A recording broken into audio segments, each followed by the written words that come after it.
She dragged 11 half-frozen wolves out of the Black River of Everdell in the winter of 1407, one after another, without a single scream, and she did not know until the 12th body broke the ice beneath her hands that she had just saved the life of the Alpha King of the Ashgard pack. If you have ever been called weak by someone who never once tried to break you, comment right now the city you are watching this from, and stay until the end, because before this night is over, this so-called fragile bride puts an enemy Alpha's severed head at the feet of the throne that once pitied her.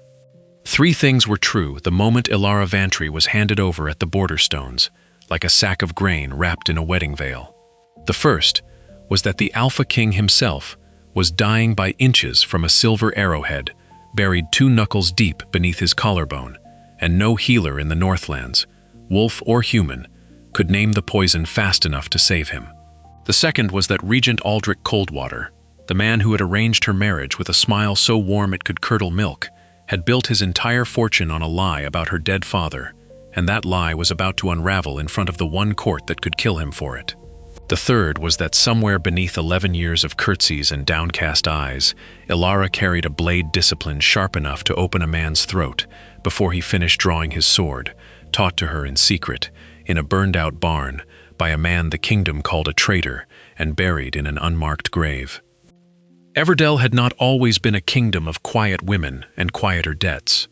18 years before the wedding veil, House Vantry stood second only to the crown, and Sir Ambrose Vantry, Ilara's father, had been captain of the Royal Blade, a man who once disarmed 3 trained knights in under a minute before 11,000 witnesses.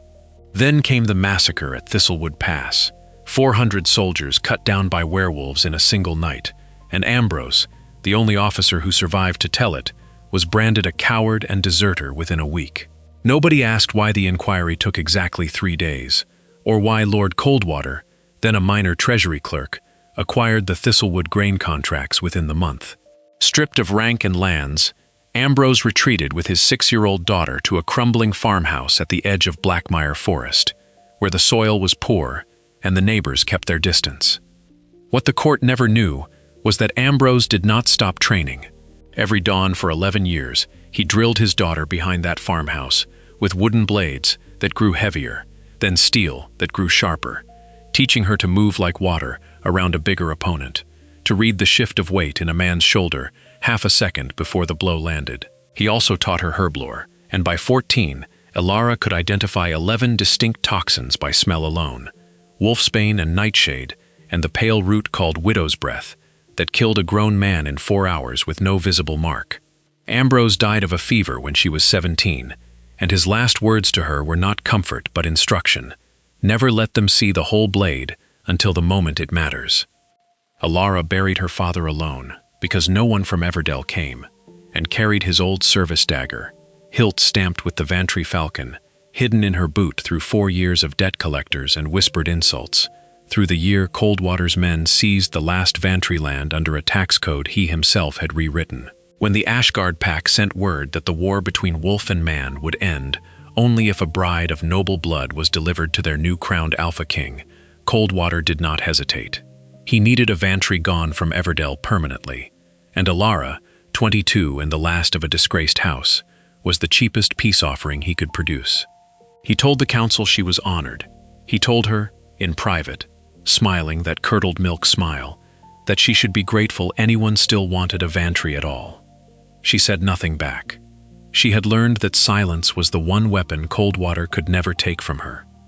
The journey north took 9 days by wagon, through country that grew colder and quieter with every mile, until the escort reached the border stones where the human road ended, marked by iron stakes hung with silver bells that rang low and hollow in the wind. It was there, wrapped in a bridal veil that did nothing against the cold, that Ilara heard commotion from a river gorge half a mile east, sounds unmistakably animal and unmistakably in pain. She did not wait for permission. She left the procession standing in the snow and ran toward the noise with her father's dagger already in her fist, because 11 years of drills had taught her one truth above all others: hesitation kills faster than any blade. What she found was a war party of 12 enormous wolves that had gone through breaking river ice, 11 of them fighting the current, snapping and thrashing, dragging each other under in panic. The 12th, largest by half again, had stopped moving entirely, blood threading dark ribbons through the water, from a wound Ilara would later learn was a silver arrowhead fired by a Blackfang scout an hour earlier. She waded into water cold enough to stop a human heart in minutes, hauled the smaller wolves out one by one, with a strength no bride was supposed to possess, and dragged the 12th, nearly 300 pounds of dead muscle, up the bank by the leverage her father had spent 11 years teaching her, because strength alone would never have moved that weight. The wolf shuddered, half-shifted into the broad, scarred shoulders of a man easily 6.5 feet tall, black hair plastered to a face, carved from hard, clean lines, eyes fluttering open to show a color between gold and amber, like firelight trapped in glass. He did not know that the woman pressing her hands against his wound, murmuring the names of herbs to keep herself calm, was the very bride his own council had sent an escort to collect. He knew only that the silver was crawling toward his heart, and that her hands did not shake. Kale Ashgard, Alpha King of 11 territories north of the Ashfall River, had been ambushed that morning while running the border, an act of open aggression from Alpha Dorian Blackthorn of the Blackfang Pack, a rival house that had contested the Ashgard throne for 3 generations. The silver arrowhead beneath Kale's collarbone was no accident of poor aim. Blackfang arrows were forged 7 parts silver to 1 part iron, designed to poison a wolf's blood slowly enough that death looked like exhaustion rather than murder. Ilara did not know any of this when she pressed her palm to the wound and felt the telltale burn of silver rot, a heat she recognized instantly from a scar on her own father's forearm, taken from a wolf skirmish decades earlier that he'd survived only because he knew which root drew silver back out of living tissue. By the time Kale's search party found them, Ilara had already packed the wound with crushed silverwort root, torn from beneath the snow, bound it with a strip cut from her own bridal veil, and was pressing rhythmic counts against his chest, exactly as her father had once shown her on a dying farmhand. Beta Roran Ashwood, Kale's second-in-command, arrived to find his king stabilizing under the hands of a soaked human woman he did not yet know was the bride the pack had waited 3 days to receive, and it was Roran who first understood that something about this delivery had gone very differently than Everdell had planned. Kale woke 2 days later with the wound closed, the fever broken, and Roran explaining that the bride sent to seal the treaty had, in fact, saved his life before anyone knew who she was. Kale's first instinct on meeting her properly was not gratitude, but stunned disbelief that someone so slight could have hauled a full-grown alpha wolf out of a frozen river. He thanked her formally before the pack, and then, in private, told her plainly that she was not to leave the keep alone again, that the Northlands were no place for a mortal woman without an escort, that he would assign guards within the hour. He meant it kindly. It landed on Ilara like every other soft, condescending cage she had spent her whole life learning to survive inside. She said nothing to correct him. Silence was still the one weapon Coldwater had never managed to take, and now it was the one weapon Kale did not yet know she carried either. Word of the rescue spread through the court within a day, reaching Alpha Dorian Blackthorn's ears within 3, carried by the same spy network that had fired the poisoned arrow. Dorian, a broad-shouldered wolf with a jaw set permanently in contempt, found the story too convenient to believe, and said so openly at the treaty summit called 2 weeks later. 60 wolves and a dozen human dignitaries stood witness, and it was there that Dorian first laid eyes on the bride everyone whispered about, small and quiet in a borrowed gray gown, standing 3 steps behind Kale's throne, exactly where a proper mortal consort was expected to stand. "She's a fragile little bird, playing at heroics," Dorian said, loudly enough for the entire hall to hear, tilting his head at her the way a man studies livestock. He laughed, and several of his retinue laughed with him. Ilara did not flinch, did not lower her eyes. She simply watched him the way her father had taught her to watch an opponent who talked too much before a fight,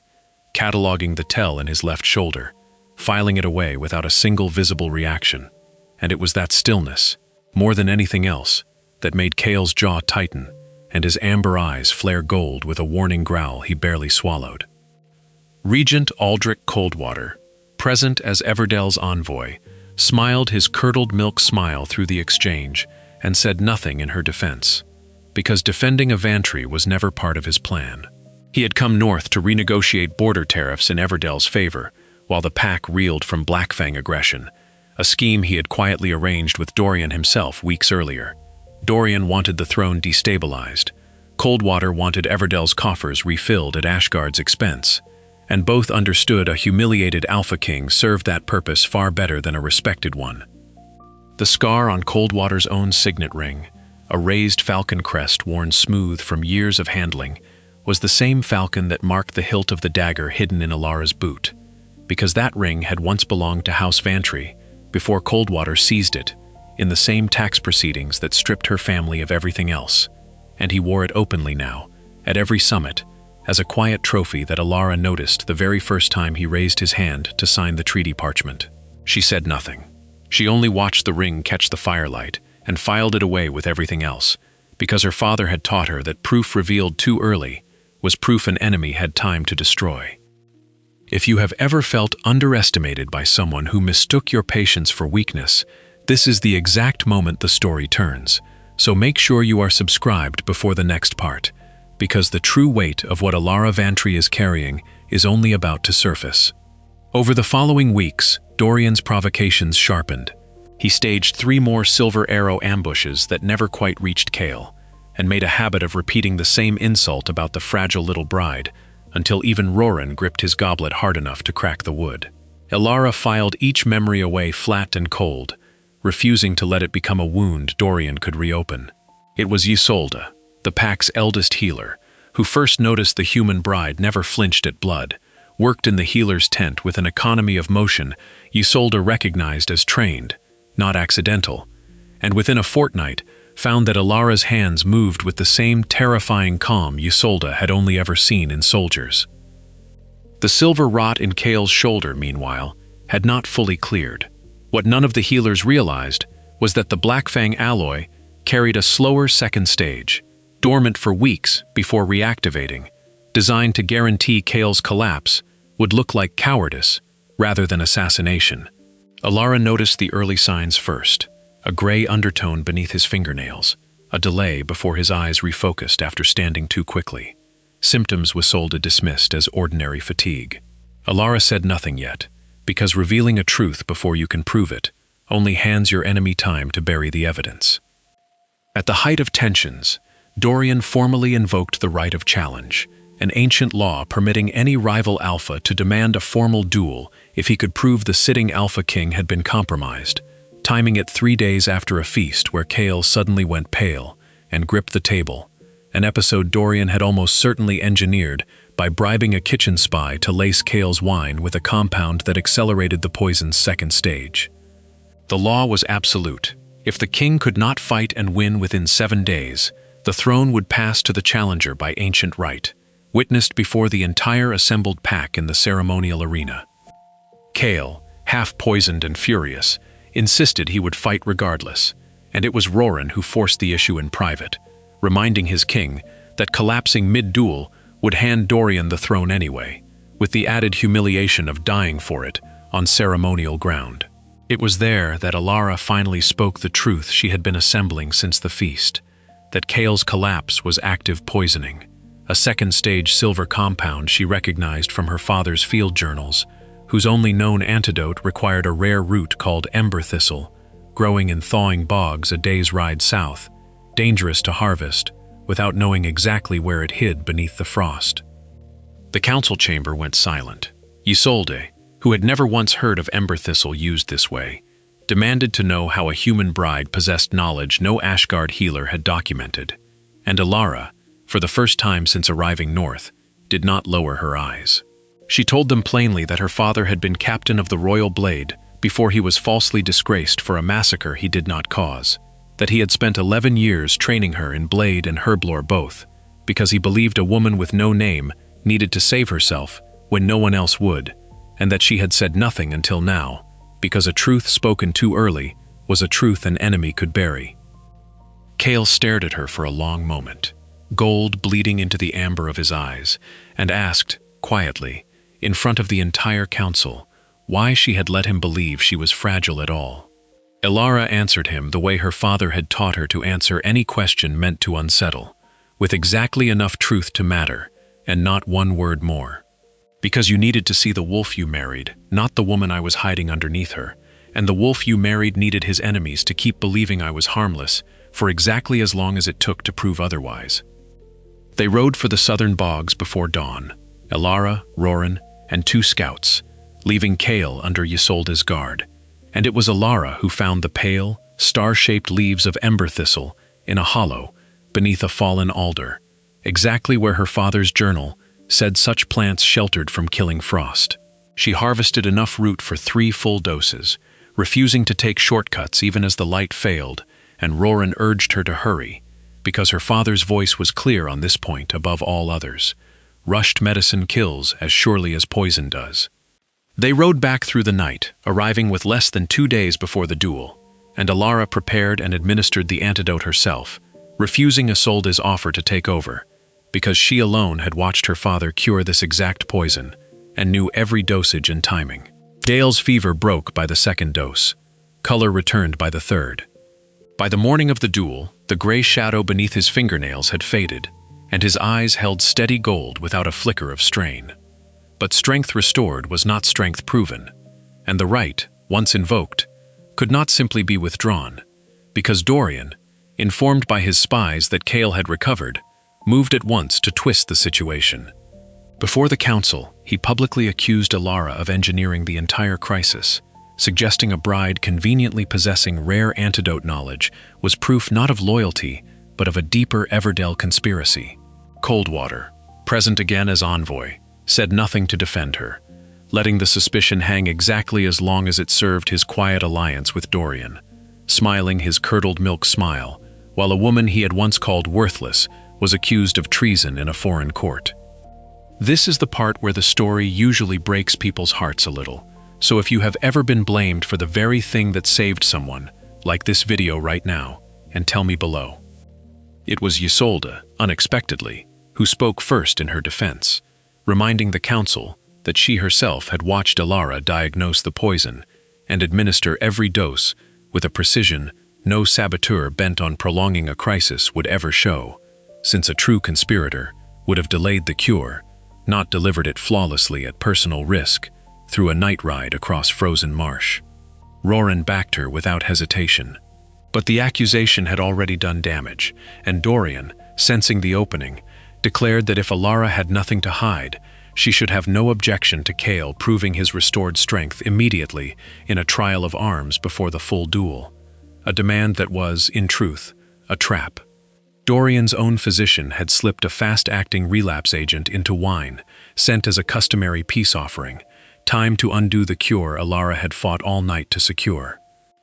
Elara recognized the wine's altered scent the instant it was poured, a bitterness beneath the spice her father's journal called false calm, used to disguise a relapse agent as ordinary fatigue, and she moved before anyone understood, knocking the goblet from Kale's hand, the ceramic shattering in front of 60 witnessing wolves and a dozen human dignitaries. The silence was absolute. Dorian's physician, standing near the wine table with the stillness of a man watching his plan fail, was the coward who broke first, his loyalty to Blackfang cracking the moment Roran seized him by the collar, and weeping, desperate to save himself, he confessed everything: the relapse agent, the silver alloy's second stage, and Dorian's private arrangement with a foreign envoy from Everdell to destabilize the throne for mutual gain. Coldwater's face drained of its practiced warmth when the physician spoke the word Everdell, and in that same electric silence, Elara drew her father's dagger from her boot, laid it beside Coldwater's falcon signet ring, and asked him plainly why a treasury clerk wore a ring stolen from a captain of the Royal Blade, unless he had known all along exactly how Thistlewood Pass truly happened, and who had profited most from burying the truth beneath her father's ruined name. Now, with 3 days remaining, Kale stood in the training yard at dawn, restored to strength, and told her plainly that he intended to face Dorian himself, as the right demanded, that no wife of his would ever need to bleed for a throne that was his to defend. Elara waited until they were alone that evening, and reminded him of an older clause buried within the same ancient law Dorian had invoked, one almost no one remembered, that any claimed mate of the sitting Alpha King, if trained and proven in combat before witnesses, could stand the right in his stead if the king consented, a provision written centuries earlier for alphas too gravely wounded to defend their own thrones. Chaol refused outright, his amber eyes flashing gold with a fury born not of doubting her, but of a lifetime of instinct, telling him to place himself, always, between danger and the people he loved. It was Isolde who finally convinced him, reminding her king that the relapse agent might have left lingering damage that could resurface under the strain of combat, and that pride overriding strategy now would hand Dorian the outcome he had spent weeks engineering. Roran added, more bluntly, that he had watched Alara move in the training yard, and that whatever farmhouse in Blackmire Forest had made her, it had made a fighter colder under pressure than half the wolves in the Ashgard Guard. Chaol finally agreed, but only after Alara showed him what 11 years of dawn drills had built into her hands. Strikes so precise that Chaol, trained in combat since boyhood, found himself genuinely still. He told her then that he had spent weeks treating her like something fragile, to be guarded rather than trusted, and that watching her move now, he understood exactly how badly he had misjudged her. Alara only reminded him, without apology, that being underestimated had kept her alive for 11 years, and she had never asked him to see the blade sooner than the moment it would matter most. If you're still watching this closely, tell me one honest word for how you'd feel walking into that arena in her place, and stay for the ending, because this is the part the whole story has been building toward.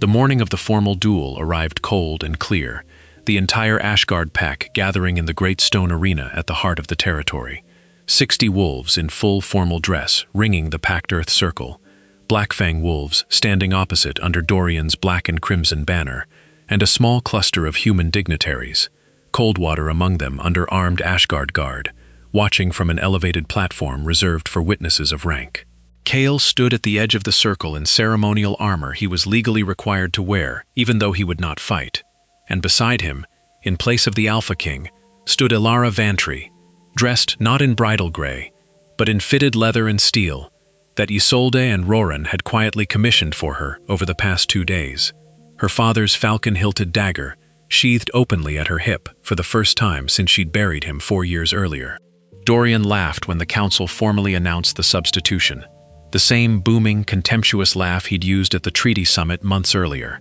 calling it a mockery of the right, a coward's trick dressed up in ancient law, and he turned to his own pack and repeated, one final time, the same line he had used against her from the very first day. She's nothing but a fragile little bird, and now this Wolf King sends her to die in his place rather than face me himself. The words landed across the arena and hung there, and it was the eldest member of the Ashgard Council, a gray-muzzled elder named Fenric, who had served 3 Alpha Kings before Chaol, who stood and answered him in a voice that carried to every wolf present, that the law Dorian himself had invoked was older than his grandfather's grandfather, that it recognized proven strength regardless of what shape it wore, and that if Dorian truly believed the challenge beneath him, he was free to withdraw the right entirely and forfeit any claim to Ashgard land forever. Dorian did not withdraw. His pride, precisely as Fenric and Chaol had both predicted, would never allow it. The duel itself lasted less than 4 minutes, though every witness in that arena would later swear it felt far longer. Dorian, easily twice Alara's mass even in his half-shifted fighting form, opened with the same overwhelming, contemptuous aggression he'd shown in every prior confrontation, certain that raw size and strength would end things in seconds, and for the first 90 seconds, it seemed he might be right, driving Alara backward across the packed earth with blows that would have shattered an ordinary opponent's guard. But Alara did not fight to match his strength. She fought the way her father had drilled into her for 11 years, reading the shift in Dorian's shoulder half a second before each strike landed, giving ground only when giving ground cost him more than it cost her, letting his own momentum and fury carry him past his balance again and again until his breathing turned ragged and his strikes began landing a fraction late. It was the 6th exchange that turned the fight entirely. Dorian, overextending on a killing blow he was certain would end things, left the inside of his guard open for less than half a second, and Alara,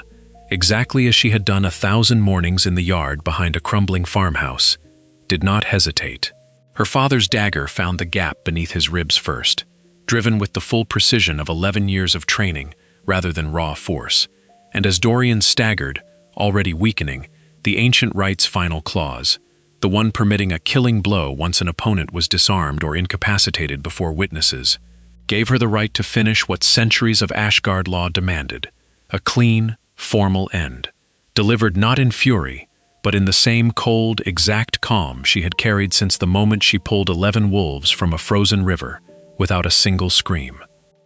The arena went utterly silent as Dorian's head struck the packed earth at the foot of the witness platform, and it was Fenric, the eldest council elder, who broke that silence first, declaring in a voice that shook with something close to reverence that the rite of challenge was concluded, that Ashgard territory and throne remained, by ancient and unbroken law, exactly where they belonged. Chaol crossed the circle before the formal declaration had even finished, gripping Alara's blood-marked hands in both of his own, in front of the entire assembled pack, and it was there, publicly, without a single trace of the condescension that had once colored every word he'd spoken to her, that he declared her not merely his bride, but his Luna, his equal in blood and blade both, a title no mortal woman had held in Ashgard history, while 60 wolves and every witnessing human dignitary looked on. Coldwater did not survive the aftermath unscathed. Dorian's physician's full confession, combined with the Falcon signet ring and the reopened inquiry into Thistlewood Pass that Fenric personally demanded before the assembled council, unraveled 18 years of buried lies within a single week. Witnesses long silenced by fear finally spoke. Ledgers long hidden finally surfaced, and Regent Aldrich Coldwater was stripped of his title, his lands, and his freedom, sent back to Everdell in chains to face a tribunal his own decades of corruption had finally caught up to, while Ambrose Vantry's name, cleared at last, was formally restored to honor in a proclamation read aloud in the very court that had once destroyed it. The coward physician who had confessed under Roran's grip was banished from Blackfang territory entirely, stripped of rank, and left to wander the southern wilds alone, a fate the pack considered crueler than death. 3 weeks after the duel, in the same stone arena where Dorian had fallen, Alara Vantry stood beneath the Ashgard banner as it was raised beside a second banner bearing her father's restored falcon crest, crowned formally as Luna of the Ashgard pack, before every wolf and every remaining human dignitary who had once called her fragile, and Chaol,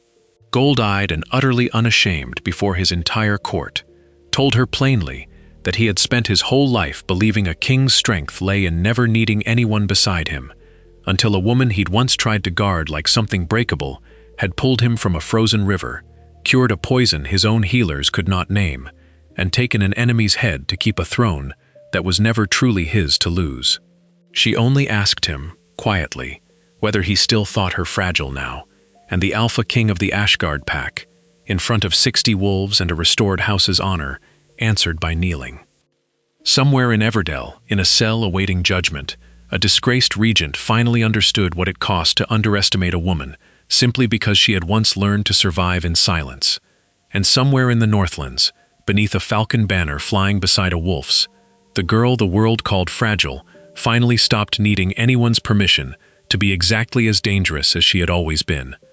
Maybe the real question worth sitting with tonight isn't whether she was ever truly weak, but how many people in your own life you've quietly underestimated the same way, and whether they're only waiting for the right moment to prove you wrong. You already stayed this long, you already felt every one of those 3 loops close, so you already know exactly why the next video on your screen right now was made for someone like you, the kind of viewer who doesn't leave a story until the fragile bride takes her crown. And if that's you, you know exactly what to do before you click away.